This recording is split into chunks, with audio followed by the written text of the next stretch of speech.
Good morning. Shalom Aleichem.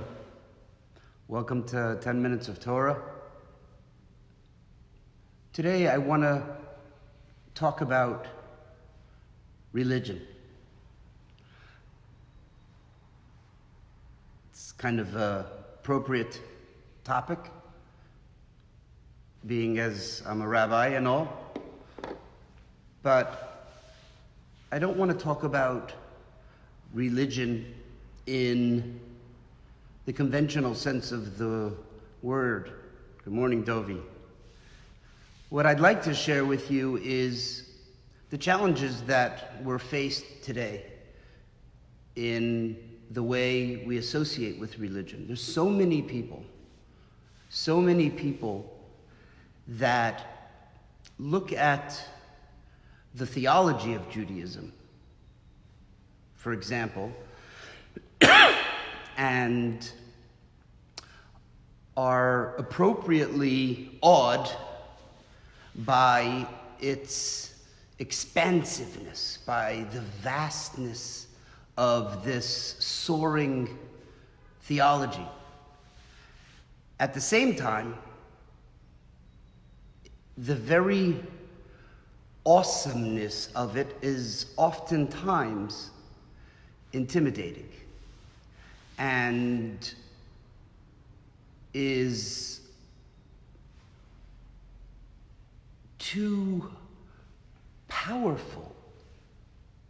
And people step back and they say, that's great, but I find my religious needs met in more worldly and human activities, such as the mindfulness that I bring to simple acts, prosaic routines, such as eating. And I put a lot of thought and meditation into the preparation of the food and the cooking, and I think about the way it nourishes me when I eat it, or through art, or through traveling to Nepal, or by joining a mission to Belize, or any of those things that don't seem threatening to my humanity, and that leaves me confident that my humanity will be intact with the spirituality that I choose to absorb. And the truth of the matter is, whenever I hear that, I say, wow, you really are religious in the full sense of the word, because while the thinking part of theology is very critical, Judaism is actually a way of life. Judaism is lived, and this is really, we're not that far off. The more in touch we are from a Judaic theological underpinning that is informed by mysticism, by Chassidut, by the spiritual teachings of the Rebbes, the more we see that in the affirmation of our humanity, we are in fact setting ourselves up for many more opportunities to come closer to God. And people are always surprised when I share that with them. I think that there's a beautiful teaching towards the end of this week's portion that really drives that home in a poignant and moving way. And I find it to be yet another example of the hyper-relevance and personal, existential meaning that is just waiting right there beneath the surface. And the red X that we're all looking for is actually right beneath our feet. If we choose to look for it, we don't have to go anywhere exotic. We don't have to be with anyone in particular, anywhere in particular. We could just be connecting to a higher power right where we are. So this week's portion, the setting, is the completion of the tabernacle, of the Mishkan, the traveling sanctuary in the desert that the Jewish people would travel along with the Mishkan. It was portable. It was mobile. It was dismantled and reassembled at every stop that the Israelites made along the way in the wilderness. And it was just completed. That's the setting right now. And the princes of the tribes came forward and offered gifts to the Mishkan. They were actually gifts to the Levites. And they were 6 covered wagons and 12 oxen. Now, there's a little bit of a backstory here. The princes of the tribes were beautiful people. They were chosen not because of some nepotism or some political process. These were the people that would stand up for their constituents in Egypt. And they championed their human rights, oftentimes putting themselves in grave danger. And that was their leadership credential that thrust them into this position. And they were human beings, and they were not always on the mark. They made mistakes. They didn't see things necessarily in the right way.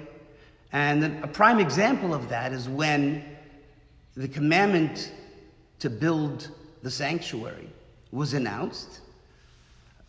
There was a fundraiser, probably the first and most successful Jewish fundraiser on the books. And what they did was they held back. They said, let's wait and see who shows up. Kind of like what happens today. How much they give. And then when there's a shortfall, we're going to step in and take the day, because we're going to bring it home. And they went to have some coffee, and before they knew it, the fundraiser, the goal, was reached. And they didn't have charity, so they didn't have a bonus round. And so the campaign, once it reached its goal, was shut down. And they came there with their checkbooks. Hey. And Moses said, sorry guys, too late. You snooze, you lose. So they were deeply humbled by this, and that's why at the conclusion of the building, at the dedication ceremonies, they were the first ones there. They showed up and they gave their gifts. But there's a little bit of a disconnect over here. Let's take a look for a moment at the gifts that they brought. They brought 6 wagons. Now, why did they bring wagons? They brought these wagons to give the Levites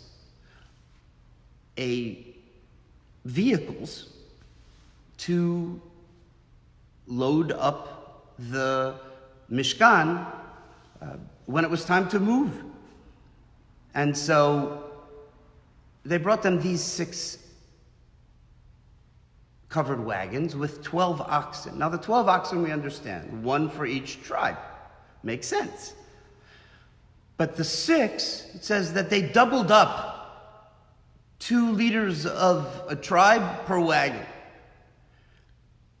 Now, that's got to get you thinking, what's going on over here? They went in, each 2 tribes to a wagon, so essentially it was a half.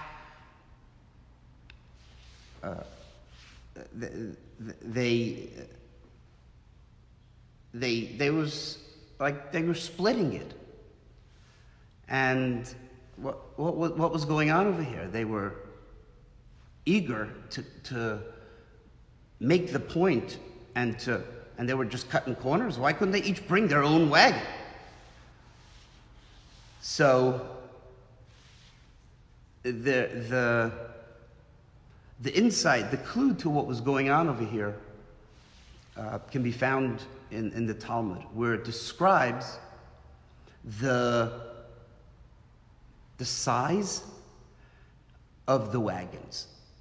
And without getting into great length, the Talmud in Menachot describes how each wagon had exactly enough room for what it was designated to transport. There wasn't an inch of extra space. And again, it begs the question, just go out there and get a few more wagons. Why fetch? Why? And so there's this beautiful mystical tradition that uses this as a paradigm to highlight a central feature of Jewish spirituality. And that is that leaving extra space, in other words, if they got 8 wagons and figured, well, this way there'll be a little more empty space on each wagon, then that would not serve in driving home the spiritual message of what the sanctuary actually was, which was as follows: that in the world that we live in the totality of our human experience, there is no interaction, there is no emotion, there is no episode, there is no time, there is no place, there is no scenario that can exist that is not primed to be a vehicle to express a dimension of the divine. And if there would be empty space in the wagons that were designated to carry the vehicle that served as the temple, as the foundational symbol for the spiritual energies that we can experience in this world, then it's critical to drive home that point right there by saying that there is no extra space. What's also being said is that every inch of space that there is usable space. And so, coming full circle to our definition of Judaism, not as a doctrine, but as a way of life, this really resonates, because one cannot incorporate elements of life into a spiritual practice if they are extra, if they are empty experiences that don't necessarily link back, experiences that we can't exercise our option of connecting the dots, if it's important for us at the outset to be reassured that whatever it is that's happening, that is where the red X is. That is where the gold is buried. And it drives home the point of what the existential and spiritual underpinnings of Jewish experience really are at its heart. It's everything. It's all encompassing. And that's why what could frequently be construed as the kind of hyper concern that Judaism has with the minutia of ritual, with the blessings that the benedictions that we can recite every day, 100 blessings a day, it says in the Talmud, meaning that there is no extra space. Whatever it is that we're doing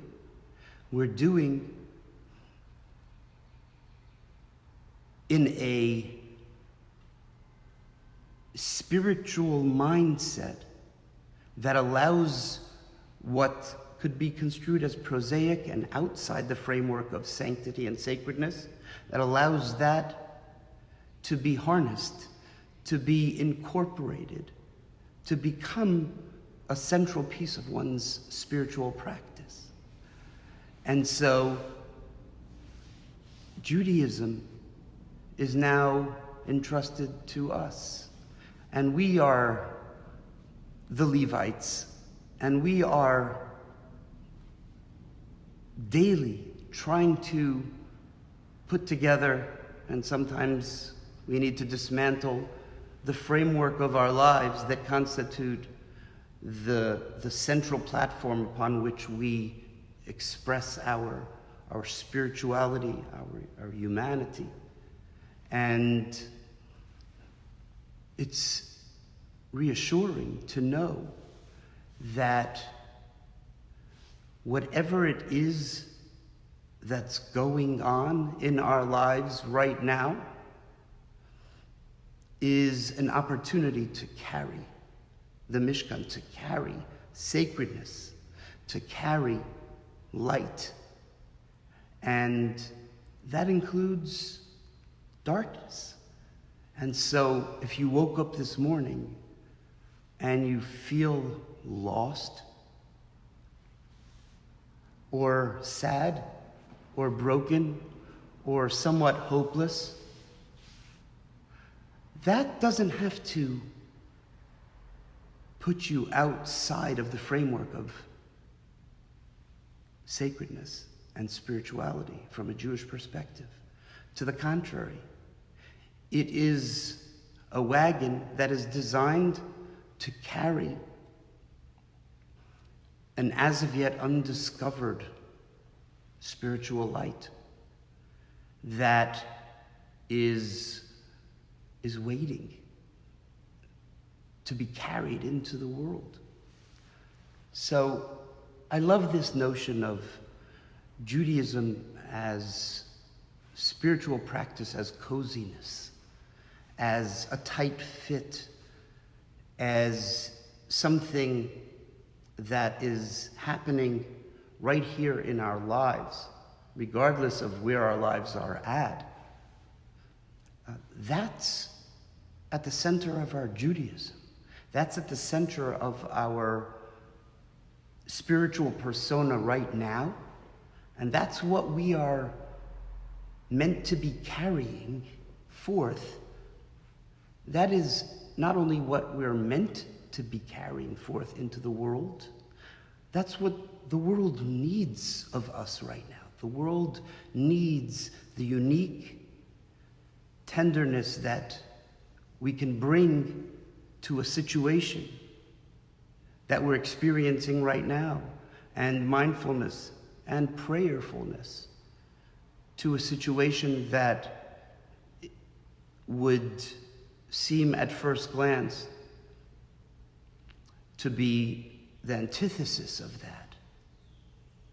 And what we're going through is perhaps exactly what we need to go through to open up a new window, a new vista of understanding that takes the sanctuary to a new location where it can be unpacked and assembled. And we're the ones that the world has been waiting for thousands of years to facilitate that. So I bless each and every one of you with